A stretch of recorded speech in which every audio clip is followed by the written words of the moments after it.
Conqueror's Haki is merely the entry ticket to Rox's final battle. Hello everyone, One Piece Chapter 1165's complete breakdown is now up. Watch as Roger and Garp team up to slay the demon. Fighting spirit violently clashes. Looking at Rock's painful, twisted face, in Roger and Garp's minds, a voice keeps surging. Please kill me.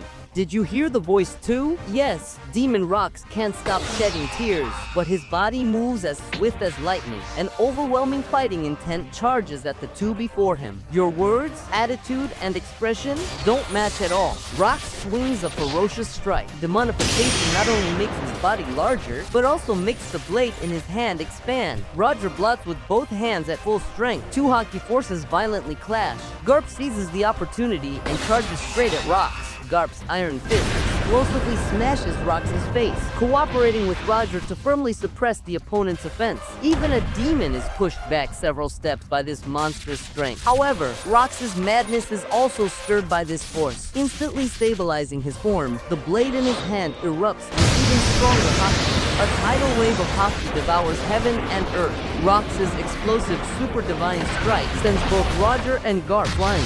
The sky of God Valley is torn apart by this power. All survivors witness this apocalyptic scene. What is happening? That sky is splitting apart. Go steal a ship, leave this island. Huh? What about Rox's ship? Idiot, who would want to go back there? The Rox pirates are finished. Escape this island. Vice Admiral Garp, what did you say? I've made it very clear. Get the Marines and all survivors on the island onto the ships and leave here immediately. What exactly is happening on the island? Roger, wait for Rayleigh and the others, then set sail immediately. Then wait for me far away from the coast. I'll definitely come back. Rox and Roger, I originally came here to arrest you two, and my original goal was to take the treasure and run, then immediately escape.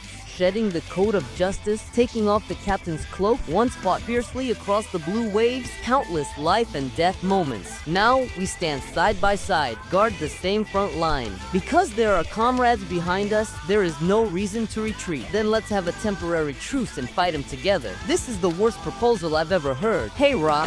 Rox is provoked by Garp madly slashing with his blade. Garp leaps up, nimbly dodging the attack. At the same instant, Roger circles behind Rox, aims at the defense gap in his back, and fiercely swings his sword. The unprepared demon is pushed away by this monstrous force, his entire body buried into the cliffside. Garp seizes the chance to grab Rock's left foot. That appearance is a curse. Is there no way to undo it? Garp's monstrous strength strikes again. Roger follows closely behind, delivering another powerful slash. Wake up! This great battle shakes heaven and earth. Intense Haki affects the entire island. Comrade can't help but worry about Roger. Only Rayleigh understands the captain's intention. Go quickly. Roger will keep fighting until he confirms we've all escaped. Not a bad ship. Let me board as well. Gloriosa. Somewhere in the forest, Linlin and Kaido are having a friendly exchange. Listen up, Kaido. This is a lifetime debt. Someday you must repay me, idiot. I won that devil fruit contest. That's the truth. Watch, Linlin. I'll form a pirate crew where might makes right. You're getting pretty cocky. You'll never beat me. Linlin, what are you still doing? Hurry up and transport the treasure. I'll come to collect this favor sooner or later. Then I'll beat you down. Crew members leave the island one by one. No one interferes in the three-way deathmatch. Demon Rocks fight 1 against 2. Even Roger and Garp together are struggling. Elsewhere on the island, Whitebeard is suddenly called out by someone. The mountain peak has collapsed. You did that, didn't you? Newgate, your pirate crew seems to be falling apart too. Who are you? I'm Graham. Pirate Captain Polo Graham of the Polo Pirates appears with his iconic pineapple hairstyle. I'm your #1 fan. You need a fleet, don't you? Let's team up. Get lost. Don't block my way. Dasi, Ganzui, and Gilbastar's people are evacuating the island with treasure. A mysterious ghost follows alongside Gilbastar. Dasi seems to have forgotten someone important. Hey, where's Newgate? On the shore, a marine warship is in turmoil due to an emergency. What are you doing? Dragon, calm down.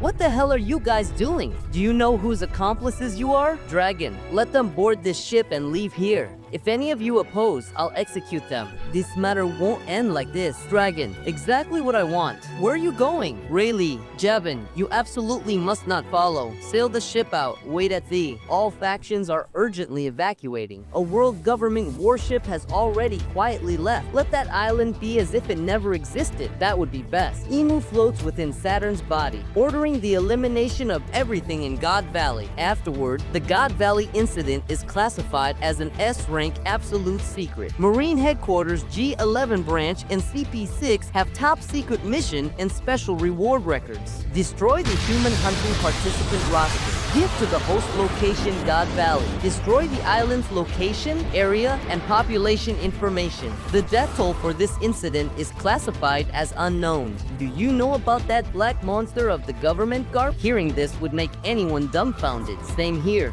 If you quit the Marines, come join me. Don't be ridiculous. If I resign, who will protect the Marine soldiers? Don't you think the key is quality, Garp? Quality? What quality? In the end, armament hockey is a power that can even suppress devil fruit abilities, and we've even infused it with Conqueror's hockey. It should be effective. Roger, you're so naive. That's because the opponent is also defending with Conqueror's hockey. They'll definitely cancel each other out. That's why if you can't surpass the opponent's power, you can't deal damage. Like this. Gradually wearing down each other's stamina in the end, we'll definitely lose. Our stamina can't match that monster's. So we need to attack with maximum quality, Conqueror's hockey? Exactly. Full power attack. Don't overthink the consequences. Even if we exhaust our hockey, so be it. If we do that, we won't make it back alive. Once this move decides the outcome, all three of us will be unable to continue fighting. If we lose, we're done for. Hey, Rox, I don't know how to comfort you or what happened to you, but there's one thing I do know. I understand your regret. Beneath that ferocious face, regret and remorse surge endlessly. Don't cry, idiot.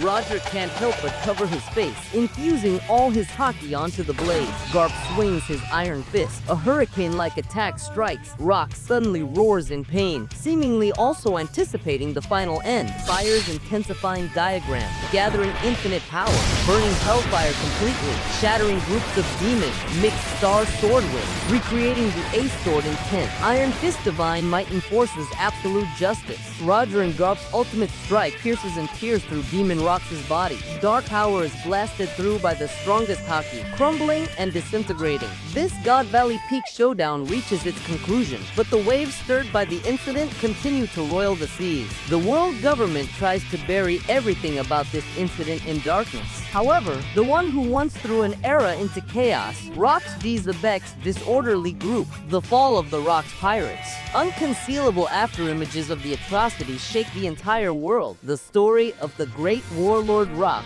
reaches its end. This is a fascinating character. We knew his ending from the start, yet we've been hoping this story would end later. Oda-sensei crafted such a well-developed character in just a few chapters. Rox's vengeance, honor, responsibility, and final regrets are all deeply impressive. And through this character, we learned about the Davy family, God Valley incident, Imu's promise, and other important settings which greatly influenced the entire One Piece story. No exaggeration. We've essentially been watching a One Piece prequel, but the story hasn't stopped. After Rox's death, how will Imu deal with the giant country? How did Harold die in the end? What exactly are those two fruits Rox was looking for?